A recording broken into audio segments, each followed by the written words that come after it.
Երբևէ եղել է ձեզ հետ, որ մեքենա վարելիս հանկարծ մեքենայի վահանակի վրա անսպասելի մի զգուշացնող լույս է վառվում։ Ամենևին հաճելի զգացողություն չի, չէ՞։ Բայց եթե խորապես մտածես, այդ լույսը ոչ թե վտանգ է, այլ վտանգից նախազգուշացում։ Դա մեքենայի համակարգի ուղերձն է քեզ, որ մի պահ կանգ առ և ստուգիր, կամ անհրաժեշտության դեպքում մեքենան տար համապատասխան կենտրոն, որտեղ կստուգեն, կնորոգեն, ուրեմն ինչ-որ մի բան այն չէ։ Բայց արի ու տես, որ մենք շատ անգամ անտեսում ենք մեքենայի նախազգուշացնող լույսերը։ Ես ինքս, երբ որ տեսնում եմ մեքենայի ինֆորմացիոն վահանակի վրա որևէ լույս է վառվում, շատ տհաճ զգացողություն եմ ունենում։ Շատ անգամ բնազդորեն փորձում եմ անտեսել այդ լույսը, մտածելով, որ ինքն իրան կանցնի, բայց անտեսելը որևէ ապաքինում և նորոգում չի բերում, իրականում անտեսելը կարող է փորձանք բերել։ Եվ այսօր մենք խոսենք նախազգուշացնող լույսերի մասին մեր կյանքի, մեր մարմնի, և եթե տեսնում եք այդ լույսերը, ապա ձեզ պետք է շտապ կանգ առնել և վերանայել ձեր կյանքը, այլապես ձեզ հետ վթար տեղի կունենա։ Աստված մեր մեջ, մեր մարմնի մեջ, մեր մտքի և հոգու մեջ դրել է հենց այդպիսի նախազգուշական լույսեր, որոնք մեզ հուշում են, որ մենք կարիք ունենք կանգ առնել և վերանայել մեր կյանքը։ Իրականում դրանք Աստծո պատիժը չեն ուղղված մեզ, դրանք Հոր սիրո ուղերձներն են, Աստծո զգուշացնող նշաններն են, Աստծո ուշադրությունն է մեր հանդեպ, որ դու կարիք ունես կանգ առնելու։ Դժբախտաբար մենք ապրում ենք մի դարաշրջանում, որտեղ արագությունը դարձել է նորմ, իսկ հանգիստը, դադարը, կանգ առնելը ինչ-որ մեղք։ Բայց հիշիր, ոչ մի մեքենա չի կարող անդադար ընթանալ առանց յուղի, առանց դադարի, առանց պատշաճ սպասարկման։ Նույն կերպ էլ մենք չենք կարող անդադար շնչակտուր վազել ու վազել և հանգիստ չառնել։ Հետևաբար Աստված երբեմն լույսեր կվառի մեր մարմնի մեջ, մեր մտքի և մեր հոգու մեջ, որոնք կհուշեն մեզ. ժամանակն է, որպեսզի վերանայես քո կյանքը, ժամանակն է սպասարկման կենտրոն գնալու, ժամանակն է ինքդ քեզ վերանայելու։ Նախքան շարունակելը մի ավանդական հիշեցում, որպեսզի կապը իրար հետ չկտրենք և դուք հետ չմնաք և չզրկվեք հաջորդ թողարկումներից, որոնք իմիջիալոց շատ օգտակար են լինելու, հետևաբար հորդորս է չմոռանալ բաժանորդագրվել այս ալիքին, դնել լայքի նշանը և ձեր մեկնաբանություններով ակտիվ լինել։ Դուք կարող եք այդ պարզ գործողությամբ օգնել այս ալիքին և նպաստել, որպեսզի նման նյութերը ավելի շատ մարդկանց համար հասանելի լինեն։ Շնորհակալություն ձեզ։ Ուրեմն Աստված մեր մարմնի մեջ դրել է նախազգուշացնող ազդանշաններ, հուշող նշաններ։ Բժշկությունը ապացուցել է, որ մեր մարմնի մեջ ինքնապաշտպանական մեխանիզմներ կան։ Դա մի համակարգ է, որը սկսում է աշխատել նախքան որևէ լուրջ հիվանդության սկիզբը։ Սկսվում են սիմպտոմներ, որոնք հուշում են մեզ, որ մեզ պետք է դիմել բժշկի կամ էլ վերափոխել մեր կյանքը, մեր ապրելաձևը։ 2022 թվականին Հարվարդի համալսարանում մի ուսումնասիրություն կատարեցին և պարզեցին, որ մշտապես սթրեսի ներքո գտնվող մարդու կյանքում 45%-ով ավելանում են սրտանոթային խնդիրները և 60%-ով դեպրեսիայի և տագնապների հանդեպ հակումները։ Բայց ահա վտանգը և սպառնալիքը։ Մարդիկ սովոր են անտեսել այդ ազդանշանները և շարունակել իրենց կյանքի ռիթմը նախկինի պես։ Հենց այնպես, ինչպես վարորդները, որ հույս ունեն, որ մի օր այդ կարմիր ազդանշանը, այդ լույսը կանջատվի, կվերանա, ինքն իրեն կանցնի։ Եվ շատերս էլ այդպես են վերաբերվում մեր մարմնին, մեր հոգեկան առողջությանը, մեր հոգևոր վիճակին։ Երբ որ լույս է վառվում, որ օրինակ շուտով քո վառելիքը կվերջանա, եթե մենք անտեսենք այդ լույսը, ապա մենք ճանապարհին կմնանք։ Եթե կարմիր լույս է վառվում, որ քո յուղը սպառվելու մոտ է և պետք է փոխես յուղը կամ ավելացնես, և եթե այդ նշանը անտեսենք, ապա վթար տեղի կունենա մեր մեքենայի հետ, այսինքն մեր շարժիչը շարքից դուրս կգա։ Նյարդաբան Դանիել Ամենը հետևյալն է գրում. ուղեղը մեքենայի վահանակի նման ունի իր սեփական վահանակը։ Այն նախազգուշացնում է մեզ իրական վտանգի մասին շատ ավելի շուտ, մինչև անգամ վտանգի սկսվելը։ Եկեք հիմա միասին ուսումնասիրենք այն 5 ազդանշանները, որոնք հուշում են մեզ, որ պետք է կանգ առնել, եւ եթե այդ 5-ից անգամ մեկը առկա է ձեր կյանքում, ապա արժե այսօր դադար տալ, վերանայել մեր կյանքը եւ անհրաժեշտության դեպքում դիմել անհրաժեշտ անձնավորությանը մեզ օգնելու համար։ Նախազգուշացնող առաջին նշանը՝ անքնություն կամ անհանգիստ քուն։ Քունը ոչ միայն հանգստություն է մեր ֆիզիկական մարմնի համար, այլև վերականգնում է մեր ուղեղի աշխատանքը։ Սթենֆորդի համալսարանի ուսումնասիրությունները ցույց են տալիս, որ քնի պակասը նվազեցնում է ուղեղի նեյրոնային կապերի արդյունավետությունը մինչև 30%։ Այն նաև բարձրացնում է կորտիզոլի մակարդակը, այսինքն սթրեսի հորմոնի մակարդակը, որը քայքայում է իմունային համակարգը եւ արագացնում ծերացումը։ Եվ եթե դու չես կարողանում քնել կամ քնի խնդիրներ ունես կամ անհանգիստ քուն ունես, դա պարզապես չի նշանակում, որ դու ուղղակի հոգնել ես։ Դա նշանակում է, որ ուղեղը ճչում է, աղաղակում է մեր օրգանիզմը. ես այլևս այսպես չեմ կարող ապրել, ես չեմ դիմանում կյանքի այս ռիթմին, փոփոխություն է պետք։ Հայաստանի ամերիկյան համալսարանը մի հետազոտություն անցկացրեց եւ պարզեց, որ Երևանում մեծահասակների 52.5%-ը ունեն քնի լուրջ խնդիրներ։ 127 Սաղմոսի 2-րդ խոսքում Աստվածաշունչն ասում է. Աստված իր սիրելիին է քուն տալիս։ Ուրեմն քունը Աստծո պարգևն է մարդկությանը, բայց ցավոք սրտի Աստծո տվածը մենք սպառում ենք ժամերով համացանցում թափառելով, սպառում ենք հեռախոսի էկրանի առաջ անցկացնելով անարդյունավետ կյանքով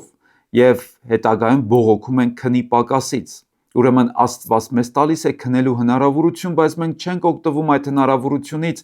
որից հետո մենք բարդացնում ենք մեր կյանքը եւ կորցնում ենք այս հրաշալի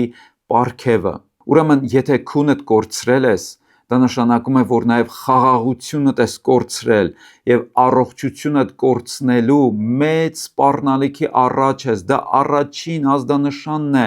լույսն է, որ վառվում է մեր ուղեղի մեջ, որ աղաղակում է եւ ասում է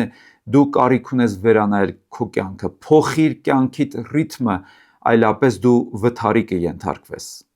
Երկրորդ սպառնալիքը եւ նշանը, որին պետք է ուշադրություն դարձնենք, հետեւյալն է. մեկուսացում եւ հաղորդակցությունից, մարդկանց հետ շփումից հեռու մնալու ցանկություն։ Երբ մարդը հոգեպես մաշվում է, նա հաճախ ցանկանում է մենակ մնալ, մեկուսանալ։ Եվ մեկուսացումը դա մարդու հոգեբանական պաշտպանական ռեակցիան է, որը, եթե տևական ժամանակ լինի մեր կյանքում, սպառնալիք է։ Ամերիկյան հոգեբանական ասոցիացիայի տվյալներով մեկուսացած մարդիկ ունեն մահվան ռիսկի 29%-ով ավելի բարձր հավանականություն, իսկ դեպրեսիայի ցուցանիշը նրանց մոտ աճում է 60%-ով։ Եվ մեկուսացումը այստեղ ոչ թե ուժի նշան է, այլ հոգեկան անկայունության եւ մեզ կտանի հոգեկան մաշվածության։ Ծննդոց 2-րդ գլխի 18 համարում Աստված ինքը ասաց Ադամի մասին հետևյալը. լավ չէ, որ մարդը մենակ մնա։ Թեպետ Ադամը ստեղծվել էր եւ դրվել էր իդեալական պայմաններում, որևէ խնդիր չուներ, ամեն բան նրա համար ապահովված էր, բայց այն Աստված, որ ստեղծագործությունից հետո հայտարարեց եւ ասաց ամեն բան լավ է, հանկարծ տեսնելով Ադամին հայտարարեց. լավ չէ, որ մարդը մենակ մնա։ Սա խոսում է այն մասին, որ մարդը որքան էլ իդեալական միջավայրում լինի, որքան էլ ապահովված լինի եւ ոչ մի բանի կարիք չունենա, նրա ամենամեծ կարիքը մարդկային հաղորդակցությունն է, առողջ շփումը։ Երբ սկսում ես խուսափել հաղորդակցությունից եւ առողջ շփումից, դա քեզ որևէ լավ տեղ չի տանի, որևէ օգուտ չի տա բացի վնասից։ Առողջ հաղորդակցությունը բարձրացնում է ոչ միայն մեր տրամադրությունը, այլև մեր իմունիտետը։ Հետևաբար դա թե հոգեբանորեն օգուտ է մեզ համար եւ թե առողջության առումով մեծ նպաստ է։ Տեր Հիսուսն էլ ավետարանում ասաց, որտեղ 2 եւ 3 հոգի իմ անունով հավաքվեն, այնտեղ ես նրանց մեջ եմ։ Ուրեմն տեսեք, հաղորդակցությունը մեզ համար ապահովում է ոչ միայն հաճելի ժամանակ, այլև Աստծո ներկայություն, եթե այդ հաղորդակցության հիմքը Հիսուսի անունն է, երբ որ մարդիկ հավաքվում են առողջ հողի վրա։ Իհարկե, սխալ եւ չար հաղորդակցությունը մեզ վնաս է տալիս եւ ավելավ է չհաղորդակցվել, բայց դրական ճիշտ մարդկանց հետ հաղորդակցությունը, հոգեվոր արժեքների շուրջ միաբանությունը մեզ մեծ օգուտ է։ Նախազգուշացնող երրորդ նշանը, երբ փոքր բաները սկսում են մեզ նյարդայնացնել։ Բարկությունը եւ նյարդայնացումը հաճախ արտաքուստ երևույթ է։ Մարդիկ նայում են եւ տեսնում են հենց այդ պահն են ֆիքսում, բայց իրականում բարկության ներսում կա խորը արմատ, մի դառը արմատ, որ գուցե հին ժամանակներից է գալիս, անցյալից է գալիս։ Երբ երկար ժամանակ լռում ես եւ քո մեջ կուտակում ես չսփոփված վիշտ, վախ, վիրավորանք, դրանք կարող են պայթել բարկության տեսքով։ Չարտահայտված էմոցիաները չեն անհետանում, դրանք վերածվում են ֆիզիկական ախտանիշների, բարձր ճնշում, գլխացավեր եւ դյուրագրգռվածություն։ Եվ երբ ամեն մանր բանից դու նյարդայնանում ես եւ բարկանում ես, դա արդեն նախազգուշացնող լույս է եւ դու կարիք ունես դադար տալու եւ քո կյանքը վերանայելու։ Տեսեք, թե Եփեսացիներին 4 գլխի 26 համարում Սուրբ Գիրքը ինչ խորհուրդ է մեզ տալիս։ Եթե բարկանաք, մի մեղանչեք։ Թող արեգակը ձեր բարկության վրա մայր չմտնի։ Եվ հիմա շարունակությունը տեսեք։ Եվ սատանային առիթ մի տվեք։ Որքան եւ որքան ենք առիթներ տվել սատանային մեր բարկության պատճառով, երբ որ բարկացել ենք եւ մեր բերանից դուրս են եկել այնպիսի բառեր, որոնց համար հետագայում դառը զղջացել ենք, հարաբերությունների մեջ ցավոտ իրավիճակներ ենք ունեցել, բաժանումներ, խռովություններ եւ թշնամանքներ, երբ որ բարկացած ենք եղել։ Հետևաբար Աստվածաշունչն ասում է, երբ որ բարկանում ես, զգույշ եղիր, որովհետև դա լավագույն առիթներից մեկն է, որից կարող է սատանան օգտվել եւ քեզ քայքայել։ Աստվածաշունչը չի ասում, որ ընդհանրապես մի բարկացեք, Աստված ինքն էլ բարկանում է սուրբ բարկությամբ, բայց Աստվածաշունչն ասում է, որ մարդկային բարկությունը Աստծո արդարությունը չի գործում։ Հետևաբար ինչ անենք մեր բարկության հետ։ Մենք չենք կարող անընդհատ ճնշել եւ ճզմել մեր բարկությունը, բայց ես հավատում եմ, որ մենք կարիք ունենք մեր բարկությունը ճիշտ տեղ տանել։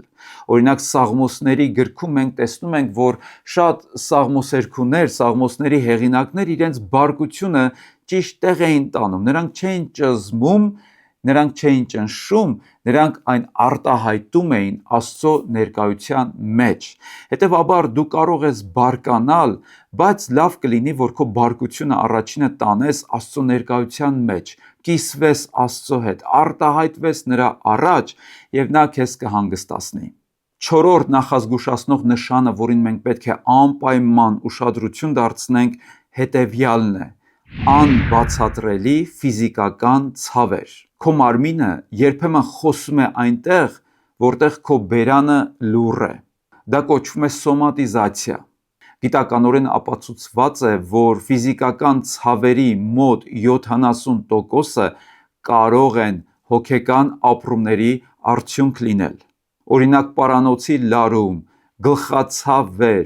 հաճախակի սրտխփոցներ, մարսողական խնդիրներ, շատ դեպքերում դրանք կապ ունեն մեր հոգեբանական եւ հոգեկան ապրումների հետ։ Դոկտոր Քերոլայն Լիֆը գրում է, որ յուրաքանչյուր միտք կարող է փոխել մեր ուղեղի ֆիզիկական կառուցվածքը եւ անգամ բջջի կառուցվածքը։ Եթե մտքերդ խառն են, մարմինդ էլ խառը կլինի։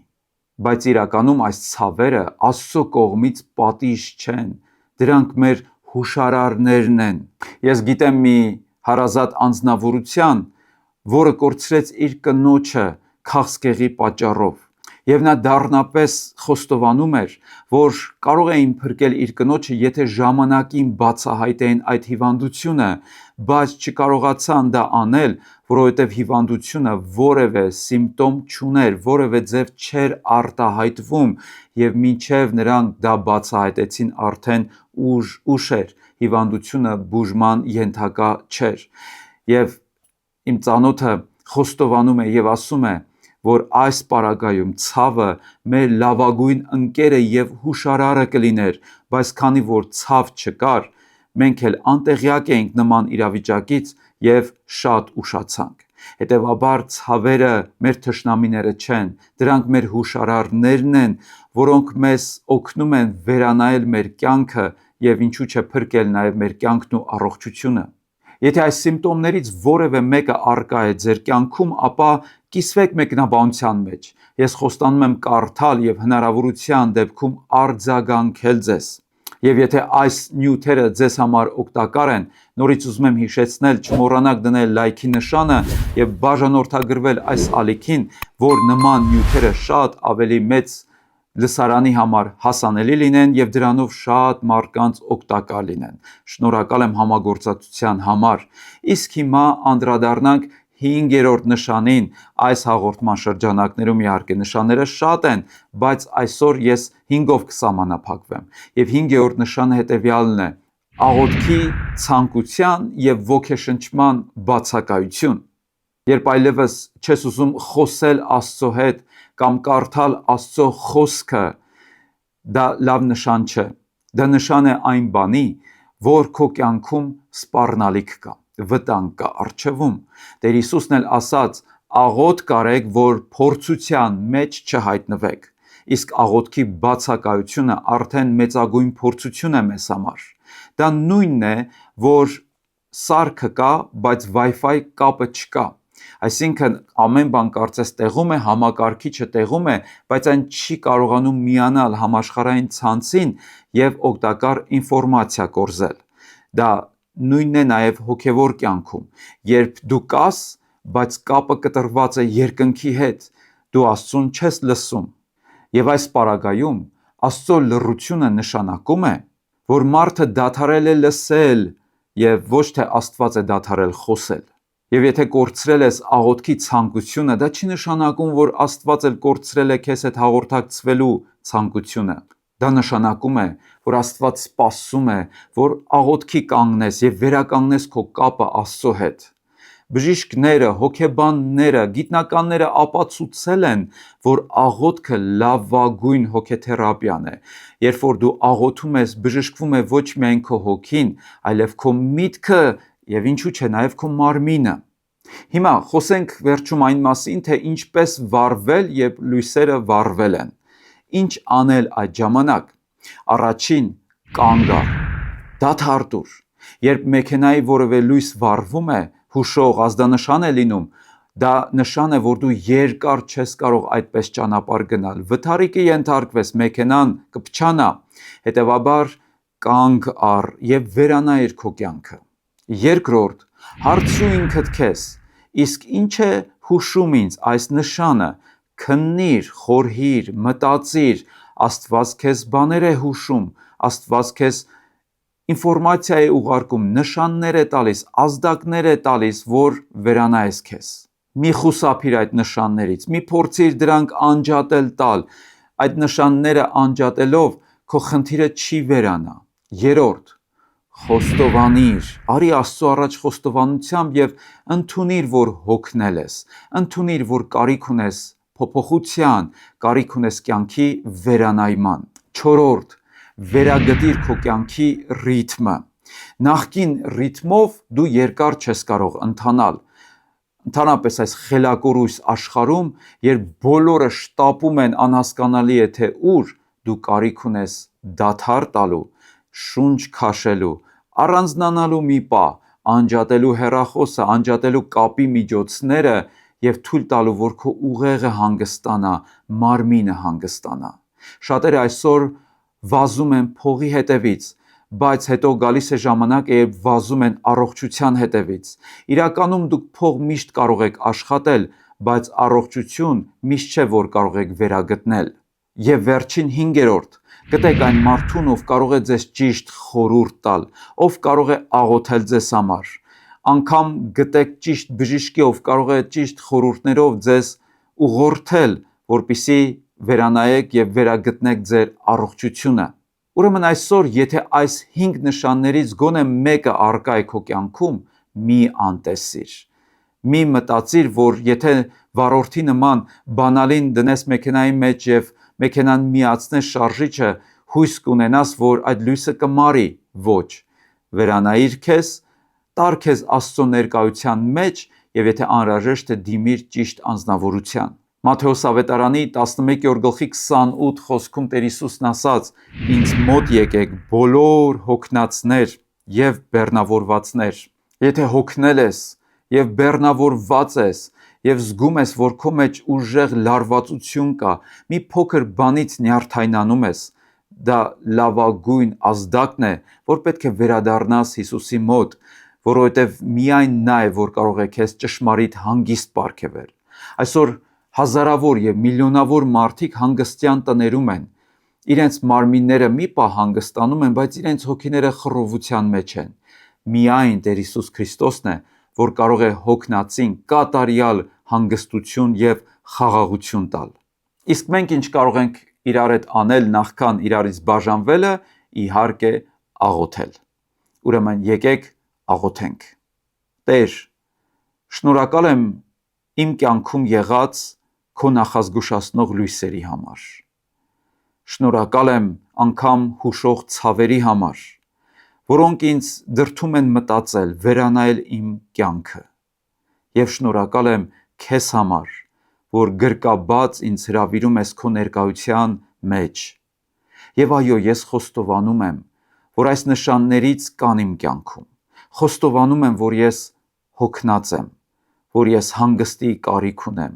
Միտքս հոգնած է, հոգիս խռոված է, մարմինս կոտրված։ Օգնիր ինձ, խաղաղություն պարգևիր ինձ։ Քո մեծագույն պատվիրաններից մեկը հանգստի պատվիրանն էր։ Ուրեմն տար ինձ քո հանգստի մեջ, խաղաղեցրու ինձ եւ բժշկիր իմ սիրտը, մարմինը, միտքը եւ իմ հոգին։ Հիսուսի անունով։ Ամեն։